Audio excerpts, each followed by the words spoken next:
ఈ 15 రోజుల్లో శుక్రుడు 2 సార్లు సంచారం చేయబోతున్నాడు. అందువల్ల కొన్ని రాశులకి రాజ భోగాలు అయితే రాబోతున్నాయి. ఆ రాశులకైతే పట్టిందల్లా బంగారమే అవుతుంది. మరి ఆ రాశులు ఏంటనేది మనం చూద్దాం. మొదటగా మేషరాశి. మేషరాశి వాళ్ళకి శుక్ర సంచారం కారణంగా శుభ ఫలితాలు ఉంటాయి.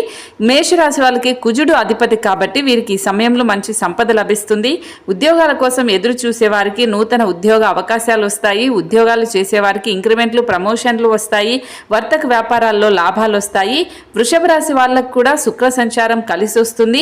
శుక్రుడు వృషభ రాశికి అధిపతి కాబట్టి సిరి సంపదల కీర్తినైతే ఇవ్వబోతూ ఉన్నాడు. శుక్ర సంచారంతో జీవిత భాగస్వామితో సంతోషంగా గడుపుతారు. ప్రేమ జీవితంలో సమస్యలన్నీ పరిష్కారం అవుతాయి. పోటీ పరీక్షలకు సిద్ధమవుతున్న వారికి విజయలక్ష్మి వరిస్తుంది. అలాగే తులారాశి వాళ్ళకు కూడా శుక్రుడి సంచారం కారణంగా శుభ ఫలితాలు ఉంటాయి. మంచి ప్రయోజనాలు పొందుతారు. ఉద్యోగంలో మంచి మార్పులు వస్తాయి. కొత్త ఉద్యోగ అవకాశాలు వస్తాయి.